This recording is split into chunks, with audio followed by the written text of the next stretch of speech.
رب العالمين وبه نستعين على أمور الدنيا والدين والصلاة والسلام على نبينا محمد وعلى آله وصحبه أجمعين ومن تبعهم بإحسان إلى يوم الدين.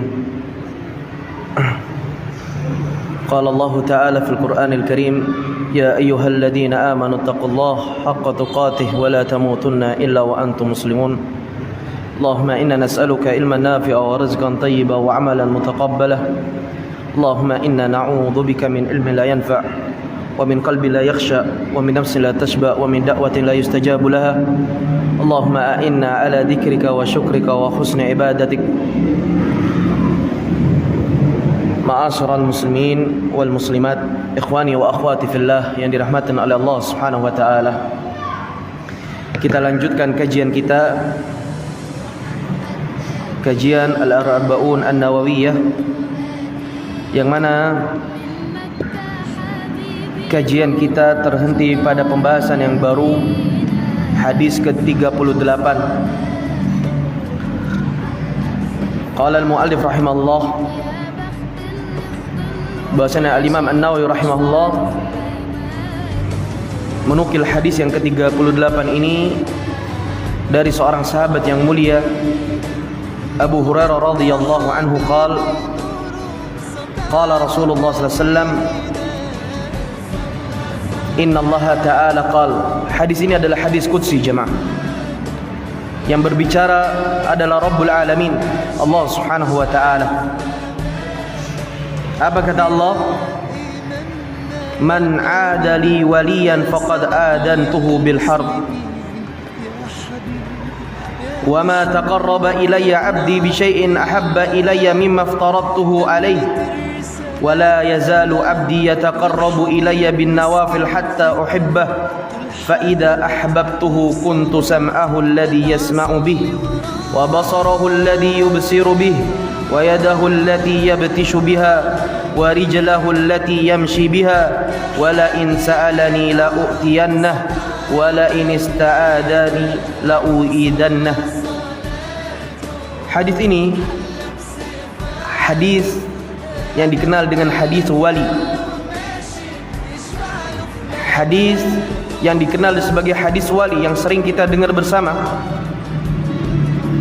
Apabila kita ingin mengenal siapa itu wali, maka alangkah baiknya seorang muslim dan muslimah merenungi hadis ini. Di dalam hadis ini mengandung hal-hal yang berkaitan siapa itu wali, bagaimana ciri-cirinya, bagaimana tanda-tanda seseorang itu dikatakan wali, dan apa manfaat seseorang menjadi wali, dan apa jaminan Allah Subhanahu wa taala ketika seseorang menjadi wali. Dan di dalam hadis ini juga memiliki kaidah-kaidah Islam untuk menjadi pegangan hidup kita di dunia ini. Ikhwani wa akhwati fillah, kata Allah Subhanahu wa taala, man 'ada li waliyan faqad adantuhu bil harb. Barang siapa yang memusuhi waliku, maka aku umumkan kepadanya, aku izinkan kepadanya untuk berperang denganku. Wa ma taqarraba ilayya 'abdi bi syai'in ahabba ilayya mimma aftaradtuhu alaihi. Dan tidaklah seorang hamba, dan tidaklah hambaku mendekatkan dirinya kepadaku dengan sesuatu yang paling aku cintai, melainkan hal tersebut apa yang telah aku wajibkan kepadanya. Wala yazalu 'abdi yataqarrabu ilayya bin nawafil hatta uhibbah. Dan senantiasa hambaku mendekatkan diri kepadaku dengan amalan-amalan sunnah nawafil hingga aku cinta kepadanya. Fa idza ahbabtuhu, apabila aku telah cinta kepadanya, kepada hamba tersebut yang menjalankan kewajiban dan menjalankan sunnah, Apa yang ia akan dapatkan jemaah dari Allah? Kuntu sam'ahu alladhi yasma'u bih. Aku yang akan menjadi pendengarannya yang ia gunakan untuk mendengar. Wa basarahu alladhi yubsiru bih. Dan aku yang menjadi pendengarannya yang ia gunakan, atau penglihatannya yang ia gunakan untuk melihat. Wa yadahu allati yabtishu biha. Dan aku menjadi tangannya yang ia gunakan untuk melakukan kebaikan. Wa rijlahu allati yamshi biha. Dan aku menjadi kakinya yang ia gunakan untuk berjalan di atas kebaikan. Wala in sa'alani la'utiyannah.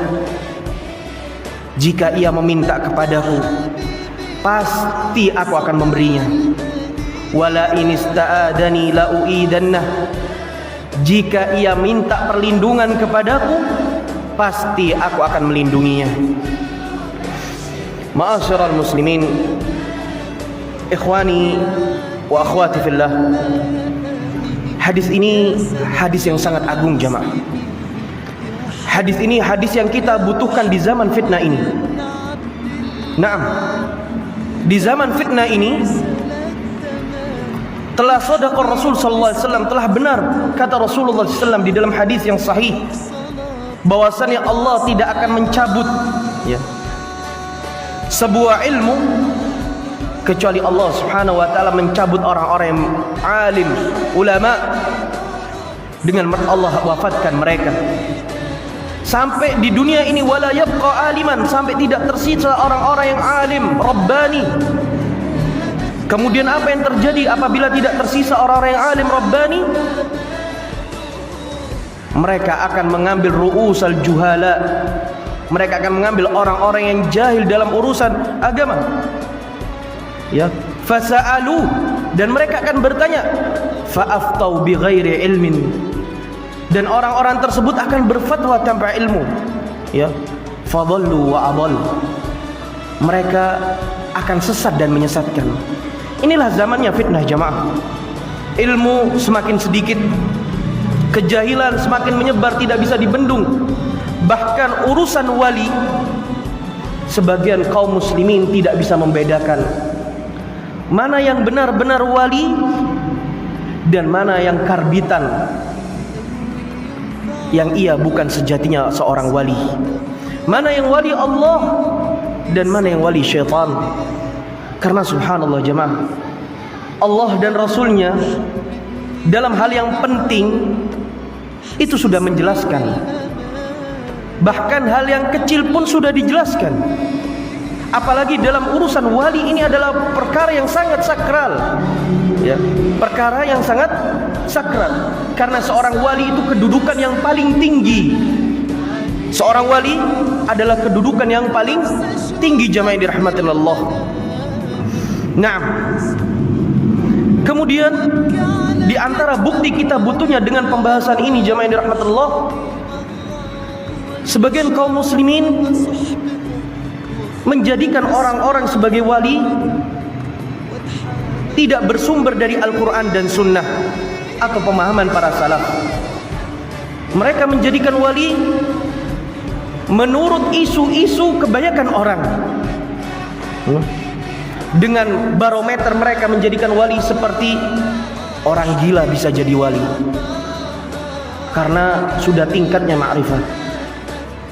Nah, ya ikhwan, bahkan orang-orang yang memiliki kelebihan kesaktian, bisa terbang, bisa berjalan di air, ya, bisa menghilang, atau bisa melakukan hal-hal kebiasaan yang hal-hal yang tidak pernah dilakukan orang lain, ya, tidak menjadi kebiasaan orang lain, yang aneh. Mereka jadikan mereka adalah wali. Maka apakah benar wali seperti itu jamaah yang dirahmati Allah?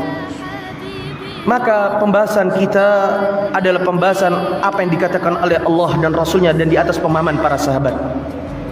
Poin yang pertama jamaah yang dirahmati Allah, yang ingin kita bahas, hadis ini adalah hadis qudsi. Allah Subhanahu wa taala telah menyatakan, man 'adali waliyan, barang siapa yang memusuhi wali-waliku. Berarti kita harus tahu jemaah, siapa itu wali. Ya. Kenapa Allah Subhanahu wa taala di dalam hal ini mengancam, tahdir, ada peringatan? Bahkan perkara ini min akbaril kabair, termasuk dosa-dosa besar. Karena apa? Di situ ada ancaman peperangan dengan Allah Subhanahu wa taala bagi siapa yang melakukan dosa ini, yaitu apa? Memusuhi wali-wali Allah Subhanahu wa taala. Ya, dosa besar jemaah yang dirahmatullah. Nah, kita harus tahu siapa wali yang enggak boleh kita musuhi. Maka di sini kita bawakan perkataan-perkataan para ulama. Di antaranya yang pertama, Al-Imam Ibnu Taimiyah rahimahullah mengatakan secara bahasa al-wali adalah al-qarib. Secara bahasa al-wali adalah al-qarib, yang dekat. Ya. Dekat dengan siapa? Dengan Allah Subhanahu wa taala. Sebagian para ulama mengatakan an-nasir, yang ditolong oleh Allah Subhanahu wa taala. Ya. Naam, para wali-wali Allah Subhanahu wa taala, dia adalah hamba yang paling dekat dengan Allah, dan mereka adalah orang-orang yang senantiasa ditolong oleh Allah Subhanahu wa taala. Ya. Sebagaimana di dalam Al-Qur'an, ayat yang kita hafal bersama, surah Yunus, ala inna awliya Allah la khaufun alaihim wa la hum yahzanun alladzina amanu wa kanu yattaqun. Ya. Seorang wali memiliki ciri, mereka adalah orang-orang yang tidak memiliki rasa takut, ya. Tidak memiliki rasa sedih. Dijelaskan oleh para ulama tafsir, apa yang dimaksud dengan rasa takut di sini? Kata para ulama, mereka para wali tidak ada rasa takut terhadap akhirat mereka. Karena para wali adalah orang-orang yang senang taat dengan aturan Allah, menjalankan kewajiban-kewajiban Allah Subhanahu wa taala, sebagaimana di dalam hadis ini akan kita jelaskan. Menjauhi segala larangan Allah Subhanahu wa taala. Bahkan di antara para ulama mengatakan ciri di antara seorang wali, hal perkara yang mubah ia jadikan ibadah. Perkara yang mubah ia jadikan ibadah. Contoh yang mubah seperti apa? Makan dan minum, jemaah. Ini perkara yang mubah. Tapi seorang wali yang diberikan taufik oleh Allah, dia jadikan makan dan minumnya adalah ibadah. Seorang wali keluar rumah untuk mencari nafkah adalah ibadah. Seorang wali duduk berdiam diri atau menunggu sesuatu, ini adalah perkara yang mubah, tapi ia gunakan untuk berzikir kepada Allah Subhanahu wa taala. Ini wali jemaah yang dirahmati. Sehingga para ulama di antara ciri seorang wali, di antaranya adalah perkara yang mubah ia jadikan ibadah kepada Allah Subhanahu wa taala. Ya. Kita kembali kata para ulama, la khaufun